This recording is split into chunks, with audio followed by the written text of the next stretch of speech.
Sot do të dëgjosh me siguri nga shumë media dhe chanela se Bitcoini ka prekur zonën mesatare të blerjes. Unë do të them diçka tjetër. Bitcoini është në diskont 1% dhe 1% nuk është zonë historike, por është një prekje. Zona ku të gjithë flasin është numri $63.770. Çfarë është kjo zonë dhe si është llogaritur zona 200 javore? Shumë thjesht. Merret çmimin e Bitcoinit çdo javë dhe ktheju mas 200 javë. Bëne pjesëtim me çmimin e Bitcoinit dhe do të fitosh zonën se ku jena gjetur pikërisht sot. Pse 200 javë? 200 javë është 4 vjet, çdo 4 vjet ndodh Bitcoin halving. Ju që jeni pak më gjatë në kripto e dini se në këtë periudhë kena bull market dhe bear market. Dhe kena një zonë në mes që është kogja e bezdishme. Ajo që bën më shumë bujë në rrjetet sociale është përsëri shitja e Bitcoinit nga Michael Saylor. Michael Saylor përsëri ka shitur Bitcoinin. Ai ka shitur për $105 milion në Bitcoin. Michael Saylor, siç e dini, ai ka pas një strategji ku ka bler Bitcoin në çdo çmim dhe ka pretenduar se ai nuk do të shes kur Bitcoinin.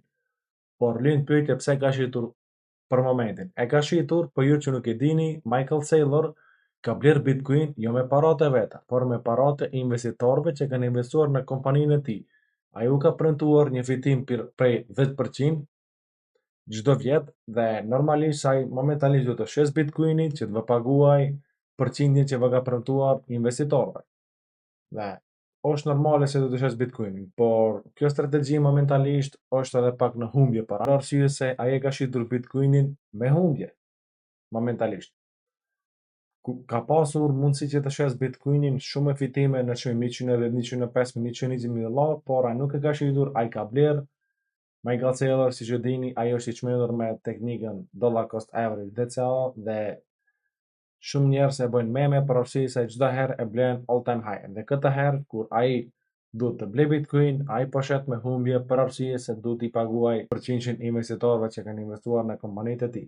Dhe normalisht Michael Saylor disa vjet e ka bërë atë lifestyle se unë nuk do të shes kur Bitcoinin tem dhe kështu më radhë dhe normalisht duhet të shpjegoj publikut, e ka shpjeguar me disa fjalë se kur them mos shit Bitcoinin kur Bitcoinin tënd, ai flet si një kursimtar për tjetrin dhe ai nuk e ka shitur kur Bitcoinin e vet.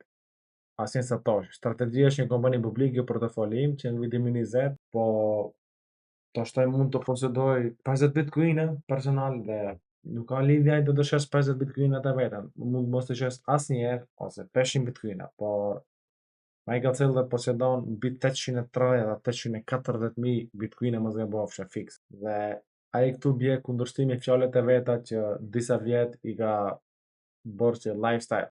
Lajmi i radhës është se sot në treg janë shtuar $1.25 trilion në tregun amerikan.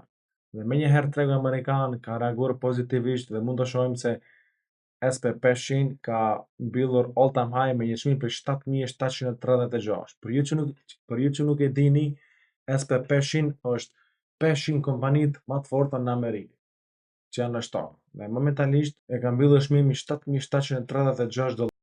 Për këtë all time high edhe presidenti Donald Trump e ka shkruar se shtoku amerikan ka arrit all time high. Okej, është në rregull, por all time high i këtij shtoku është i manipuluar realisht. Këto folën realitetin, nuk është kështu siç po shihet. Në backstage ka shumë manipulime, por do të shohim. Do shihni se shumë mediat janë duke bërë bujë se ka thirr all time high. Okej, pozitiv për momentin, ndërsa shtoku amerikan ka thirr all time high, Japonia përballet me krizë ekstreme, me jenin e vet. Japonia kështu krizë ekstreme nuk e ka përjetuar 30 vjetet e fundit. Tregu i Japonisë ka pasur humbje brutale, janë zhdukur nga tregu mbi $300 miliard mbrana 24 orëve. Paramenoni kanë kërkuar ndihmë që të parandalojnë humbjen edhe nga Shtetet e Bashkuara Amerikane, edhe ato kanë bler paranë e tyre me të madhe, por nuk kanë arritur që të ndalojnë rrëmjen e tregut, posaçërisht rrëmjen e parave këtyre. Përsëri ka vazhduar rrëmja, janë aktivizuar shumë ku ndihmojnë, por nuk kanë arritur dhe përsëri kanë humbje masive. Kjo është një katastrofë. Për këtë arsye do të zgjedhni një cold wallet të besueshëm. Cold wallet të besueshëm keni plot në treg. Keni Ledger, i cili është ekstrem i besueshëm dhe i sigurt, por është pak i shtrenjtë.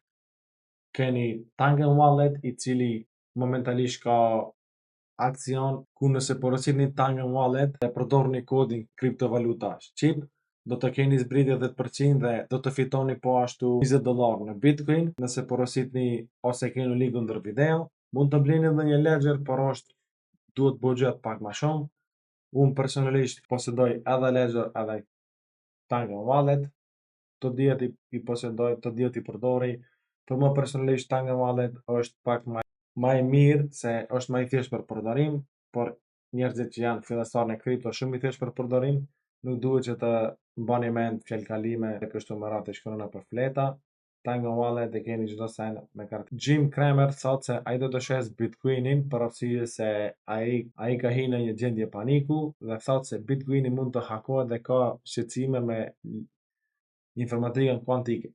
Ai thot se do të shes Bitcoina që posedon. Në fundit kena pasur shumë diskutime me lidhje me teknologjinë AI se mund të enkriptohet Bitcoini, mund të hakohet. Për momentin çdo sen është sigurt. Nëse arrihet Bitcoini të hakohet ose të enkriptohet, atëherë kena përfunduar totalisht si njerëzim. Atëherë njerëzit mund të hakojnë edhe sistemet e bankave dhe çdo gjë. Bitcoin është i sigurt dhe do të jetë i sigurt, kështu që mos keni frikë. Sigurisht do të ketë edhe ligj ku do të rregullohet edhe kjo pjesë, si është ligji Clarity Act në Amerikë, ku janë duke luftuar me mishe me shpirt, por momentalisht ende nuk është aprovuar oficialisht. Clarity Act, për ju që nuk e dini, është ligj që i rregullon kriptovalutat në Amerikë.